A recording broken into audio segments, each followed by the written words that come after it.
Te whai tau mai whai upo e walu le matua le tātou launga wha mole mole.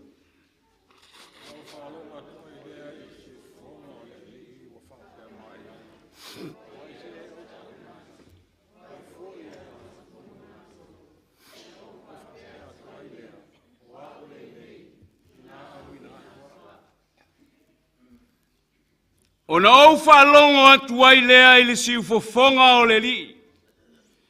Ua whapea mai.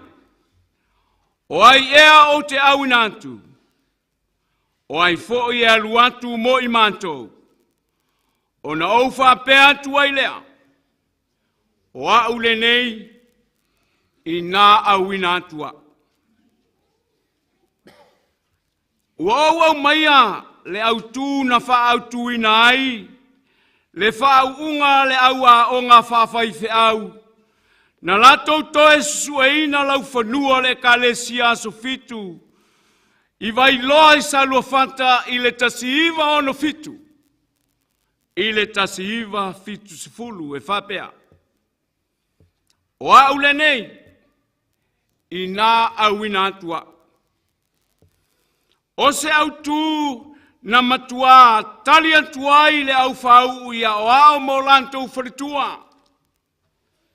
I se fesili mai le tua.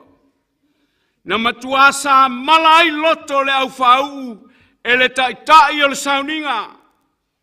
E ta pena ina ai i lantou mo le lantou walauina.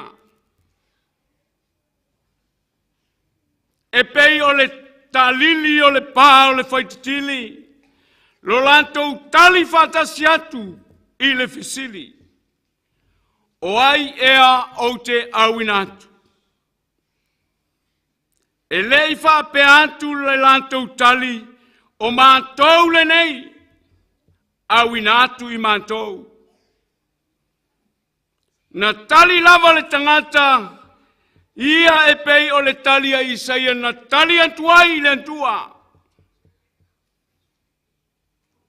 E le ngata na tali atu i le malosi, e ngata ai o lantou siu fonga.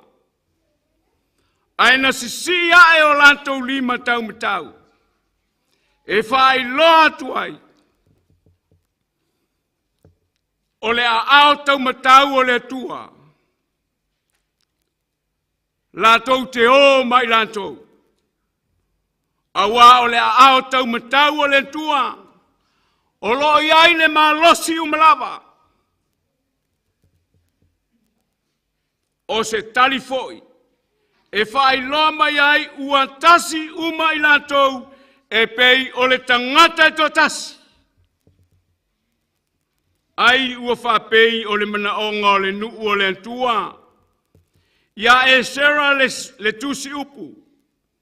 E au mai le tusi o le tula fono Mose na poloai mai ai Jehova ia Israelu. Whai mai, ua lantou whapoto poto i le nuu uma. Ua pei o se tangata e totas. O lo maua le Nehemia, a lona mtau pe valu whai upu momua.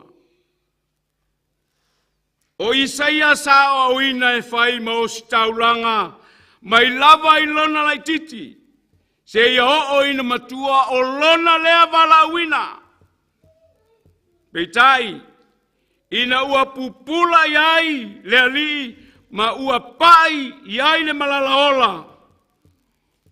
I lona la ngutu, o ina na sui ai, lona mafaufau, ina ia vea o ia e fai ma perfeta. Lea na ia whapeane ai, o au le nei, ina awina atua. O le fesili le tae o nei. Ai se au sui ai le mafaufau o Isaia. O le tali le Failauga.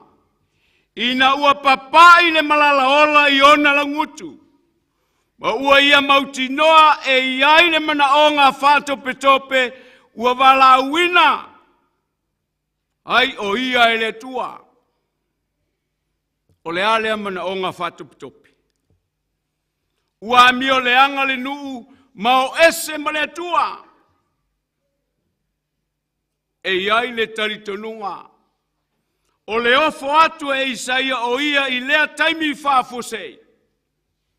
Ua tau mai ai le langona o le tangata ua taritonu o le wala au lea le antua mo ia. Pe a whai tātou te whaitawina. Le Isaia mai le mta upu mua e o mai le mta upu e ono na tātou whaitawina. Tātou te malama lamai i le mawhatia o le finangalo le antua i lona no. O le mafua anga lea o le ese o le wala uina o Isaia e le atua. E pei o na tātou whaitawina. O se wala au ona o se mana onga ua mana o mia vave e whaasa o ina o na tangata. I le wala uina o Isaia, whai mai Isaia, na au loa le li o a fio i le nofo a li silisili, ma le mawalunga. O na pito ofu foi, na tumu ai le malu malu. Sa fetali iai, se rafi ma wala au lentasi. Ua whape ane, e pa ia, i ovo au. Ua tumu le langi uma i lona mamalu. Whai mai, sa luluina fo i whawae o whaitutoa. I le leo o le na walau. Sa tumu fo i le fale i le asu. E matautia le walau o le atua i a Isaia. Le kale sia mai tanto uma i le nei tae. E mamalu le walau o le atua.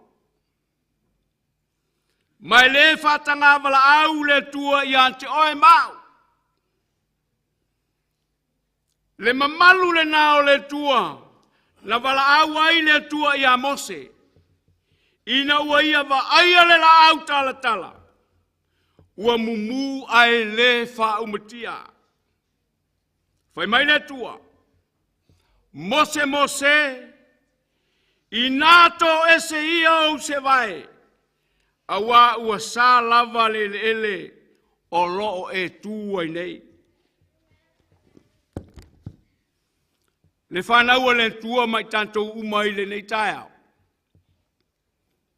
Awane ngalo. O le paia ma le mamalu o le tua. Na wala awina ai oe ma. O le tele o le wala awina e le tua o ana perfeta ma ana apostolo. Na wha loa i ai e le tua lo na mamalu malona silisili ese. Le mamalu foi le na o le tua a o longo a le saua o saulo i le talalele. Fai mai na luifo le pupula mai le langi. O le mamalu le na o le tua. Sauloe. Sia le mea ua e saua mai a ian tau. Ua tātou maua le whalupenga o Paulo. O le ipu ma le waa o le talalelei. O le tāua o le walauina e le tua o Isaia. O Isaia lava ia na ia tautino. Au e au nei. Au ai au a whanu. Au o le tangata lau ngutu leanga. O au foi mātou te mau whatasi, ma le nuu lau ngutu leanga. Ua tātou maua le tala. Ina ua uma o na tautino e Isaia, o ia o le tangata lau ngutu leanga. Ma ia whape ifo, a wālava ua iloa i o mata, le tupu o Iova o au. Whai mai, ona lele mai ai lea i antau o le tasi serafi. Sailona 5 foi le malala ola. Na ia au mai i le ofi, ai lunga o le fata faitaulanga. Pea na o faiantu le amatanga. O Isaia e a inga mausia. O Isaia na wha moe tele i le tupu le nei e usia. A le na tupu le mea i te tonu o le malu malu. Fai mai le tala Isaia. Wa amai le i ofi ai lunga o le fata faitaulanga. Ese ale vala au o le tua. Na ia whapai mai i lo ngutu, ma whape mai. Whauta, ua papai atu le nei mea i au la ngutu. Ua ave ese ina ai la ua mioleanga. Ua whaamangalo ina ai foi lauang sala. E tūlanga ese le vala uino Isaia le kalesia. Wau tātou loa i le whaitau atu i ai.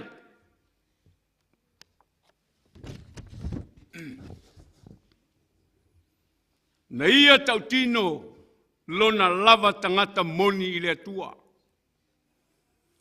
Lena susunu ina ai e le atua lau nguto Isaia. Mai le motu motu na sei mai i le fata whaitaulanga. Ina ua uma o na whaamaina i le tua lana awauna. Whai mai Isaia. O na au whaalongo ai lea i le siufofonga o le li. Ua whapea mai. O ai ea o te awina atu. O ai foi e alu atu mo i mantou. O na tali mai ai lea. O na au whapea atu ai lea. O au le nei, i nā au i nā tuau. Le kalesia i eile, talitonunga, o le walauina o i tātou si fe au ma se ngā luenga, e fina ngalo i ai le antua, o lou lea walauina, ma lou lea walauina. E le fili tangata le walau o le antua, pe matua, pe tau aloa, pe talavou. Vai fo i anta vita. Sa lilo i le manatu o le ainga o sa i se, o le a amana i aina lea tau le lea.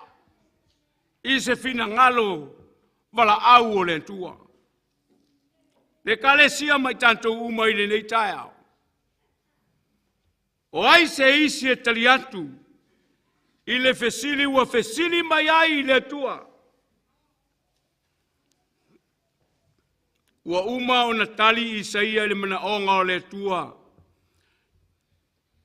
Na fesili mai ai i le tua. Lea ua tātou loa. Le te leo ngā luenga a Isaia. Ma ua whaamanuia ina i foi mai tātou. Ele iai se va na fesili ai lentua. O ai ea o te awinatu, ai tali Isaia. O au le nei, i nā awinatua. Tele ni mea tāua na umaua. Ina ua au fai tau le nei tusi, i le wala awina o Isaia. Me mumua. Ia o ina au, ia le whaia se fe au, whale a inga, ia le whaia whale a inga, whale wo, le taita ina o le nuu o le tua po lana e kalesia. Lua, ulu whale i le whale o le tua e malama lama le iai. Pea whaia te whai tau le salamo, o le salamo a safo. I le fia o tangata, ia i lantou, o tangata mi o leanga a o loo manuia o lantou, a inga, mai o loo wha manuia fo ia i lentua. Whai mai le salamo e fitus fulu, ma le tolu le salamu le na asa. Alona fai upo sifuru ma le fitu. Ua o i le aso na o walu atua i lea i le malu o le tua. O na o loa i lea o lola antou i unga. Le kale sia ma le tantou awhia i le neitai au. O te tonu o le malu. Na malama ai i saia. O tangata fo ia na faitio i le tele o melelei o lo lantou faia. A o tangata lantou tele o faia ni ngā luenga lelei ma le finangalo o lentua. O lo manuia fo i lantou. Ana leo le malu. Tangata nei. Lantou tele i loa e iai le unga o tangata ia e manuia ai ame o leanga. Le kale sia le tua mo tanto uma i le neitai au. E tā ua le tanto uo le malu. A lea e fai mai e fo tā vita. Na au fia ina ua lantou fai mai tanto te o le fale iova. O ina na wala au i le tua ia Isaia. O ina na susunu ina ai e le tua launguto Isaia. Aina tau tino fo Isaia. O ia o le tangata anga sala ma le laungutu leanga. E ele te tulunga. Na mafau Isaia. I le taimi na tupu ai usia. O loo ia i loa le tele o mea le leima mea le sao. O le taitaina usia. Na taitai ai le nuua yuta. Ai le pisa Isaia. Lea ua tatalo ai. Matui natu a tole loto le o Isaia. Le tua. Fa mangalo au o le tangata. Laungutu leanga. Ma ua mātou mā futa foi. Ma le nuu laungutu leanga. Le kalesia e leo ni upu a faso. O upu a le tua. O lo tātou whalologo. Tātou foi o lo walawina e le tua. Ua tātou wa aile ma malu o le tua e walawina ai tātou. Aua tātou te taa alo iai. Tātou mā fau lo loto iai po le alava le tō whinga o le ngā luenga le tua ia oe. O le mamalu o le tua le nai a te oe. Awa iai lo taitanunga. E anu ese lo le mamalu o le tua mau. Ua nao se mea taatia lava lo tangata. A lo tātou mamalu. O le mamalu o le tua. Le kalesia le tua le asa utali. I le wala au le tua. Na wala au ai tali Isaia.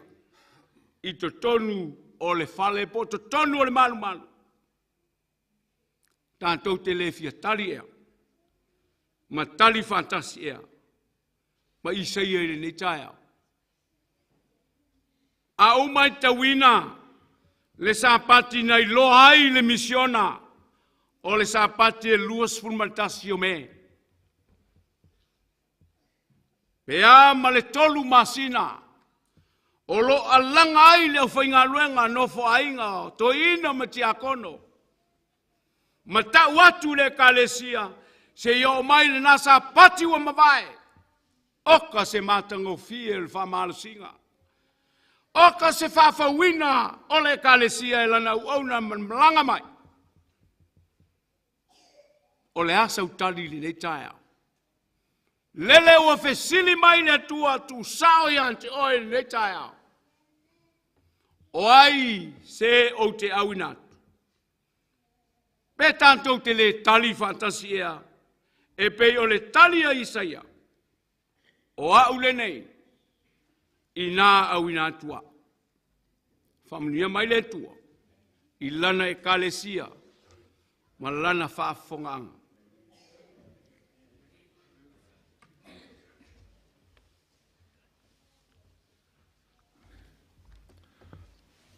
Ia vi le tua o nei fiau.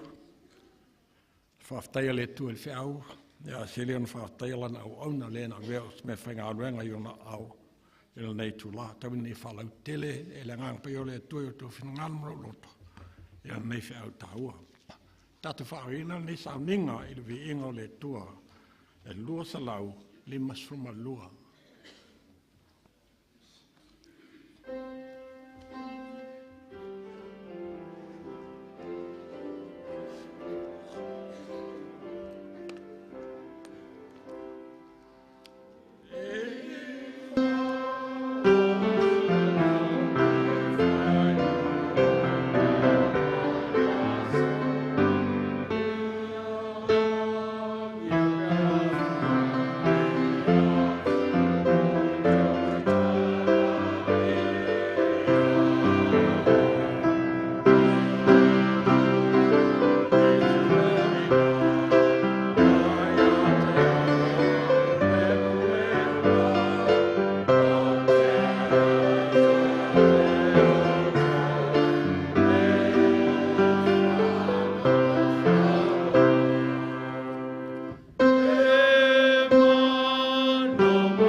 Ye lunga le ne ia fia. Le manuia o e le antua le tama. Ma le alofa o Yesu lo mantu wali. Anto ai ma le maftanga fai pea lo ngang pa ia. A mata tu nei se i o le whavavau lava. Amen.